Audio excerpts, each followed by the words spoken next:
पश्चिमी चंपारण जिले के कांग्रेस कार्यालय में चुनावी बैठक का आयोजन किया गया। उक्त बैठक में पश्चिम चंपारण लोकसभा क्षेत्र से इंडिया गठबंधन के कांग्रेस प्रत्याशी मदन मोहन तिवारी जी को विजयी बनाने के लिए प्रदेश प्रभारी युवा कांग्रेस बिहार राजेश कुमार सनी जी लोगों से अपील किया। सनी जी ने बीजेपी पर आरोप लगाते हुए कहा कि बीजेपी जुमलेबाज पार्टी है।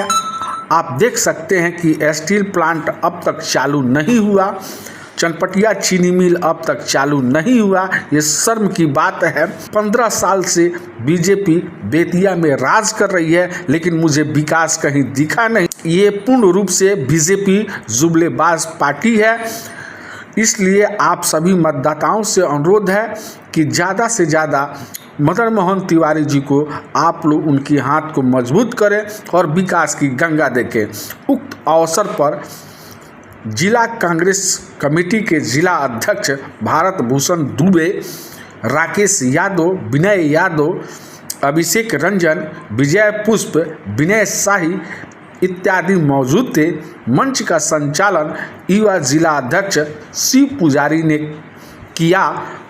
तो आइए सुनते हैं उक्त अवसर पर किसने क्या कहा।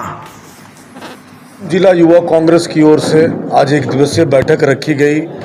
आने वाले लोकसभा चुनाव को देखते हुए हम लोगों के कांग्रेस के प्रत्याशी मदन मोहन तिवारी जी के पक्ष में, कांग्रेस पार्टी के पक्ष में इस जिले के नौजवान साथियों से निवेदन और आह्वान किया कि किस प्रकार 25 मई को होने वाले चुनाव में आप लोगों की जिम्मेदारी और भागीदारी बनती है।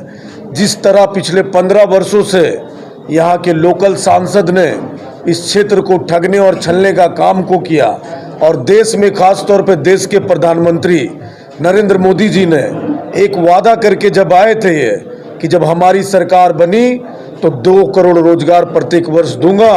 उसके परे देश में सीधे तौर पे बेरोजगारी चरम सीमा पे है। महंगाई कम करने का वादा करके ये सरकार आई थी, महंगाई चरम सीमा पर है। और अगर मैं सीधे तौर पे बात करूं बेतिया लोकसभा की, तो इस लोकसभा में देश के प्रधानमंत्री पिछले चुनाव से पहले आए थे मोदी जी, और उन्होंने मंच के माध्यम से इस क्षेत्र के लोगों को भी झूठ बोलने का काम को किया, जुमला देने का काम को किया। उन्होंने बोला जो बंद पड़ी हुई चीनी मिल है उस मिल को हम खुलवाएंगे, और खुलवाने के बाद हम आकर के यहाँ चाय पीने का काम को करेंगे। तो आप सभी लोग जानते हैं, ना तो चीनी मिल खुला और ना तो वो चाय पीने के लिए आए। तो निश्चित तौर पे इस चुनाव में फिर से वो आने का काम करेंगे और फिर यही जुमला देने का काम को करेंगे कि हम बेरोजगार नौजवानों को रोजगार देंगे, महंगाई कम करेंगे, चीनी मिल खुलवाएंगे। यहाँ लंबे समय से एक मामला बंद पड़ा हुआ है, ओवरब्रिज का मामला, जिससे लोग काफ़ी त्रस्त है। ओवरब्रिज अगर यहाँ पे बनता है तो निश्चित तौर पे आम जनता को यहाँ पे राहत पहुँचेगी, लेकिन वो केवल और केवल इसलिए ठंडे बस्ते पे पड़ा हुआ है ओवरब्रिज का मामला, क्योंकि यहाँ के लोकल सांसद जो है संजय जायसवाल जी, उनका रास्ते में पेट्रोल पंप पड़ता है साथियों। तो संजय जायसवाल जी ओवरब्रिज बनने नहीं दे रहे हैं। तीसरा, आप लोग जानते हैं सेल का प्रोजेक्ट लगाया गया यहाँ पे हजारों करोड़ रुपए खर्च करके, और अब तक सेल के प्रोजेक्ट को चालू कराया नहीं गया है साथियों।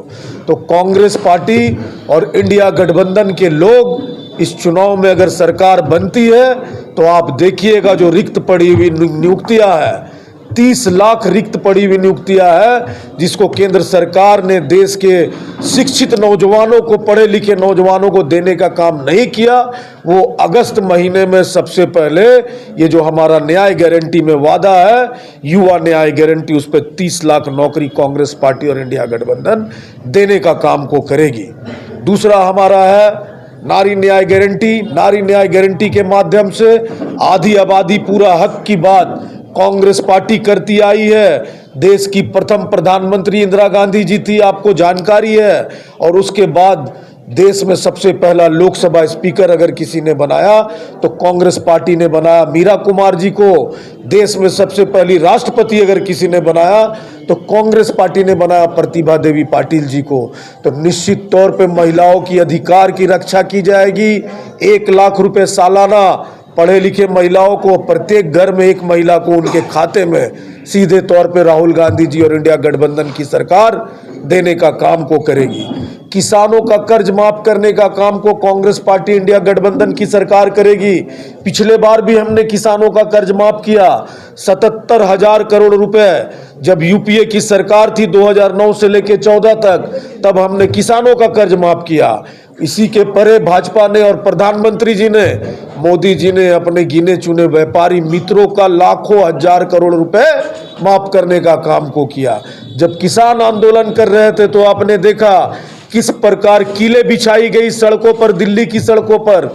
तो ये चुनाव जनता लड़ रही है इस सरकार के खिलाफ। ये जो हिटलर शाही सरकार है इसके खिलाफ जनता चुनाव लड़ रही है। देश का नौजवान चुनाव लड़ रहा है। देश में जो महिलाओं के साथ अत्याचार हो रहा, महिलाएं चुनाव लड़ रही है। किसान चुनाव लड़ रहा, मजदूर चुनाव लड़ रहा, श्रमिक चुनाव लड़ रहा है। इन लोगों ने जिस प्रकार जो सरकारी संस्थाओं को भी प्राइवेटीकरण करने का काम को किया, आपने देखा बीएसएनएल को बेच दिया, रेलवे को प्राइवेटीकरण करने का काम को किया, सीधे तौर पे एयर इंडिया को प्राइवेटीकरण करने का काम को किया। और अब इनकी नजर है कोल इंडिया में, और जो देश में 30 लाख सरकारी नौकरी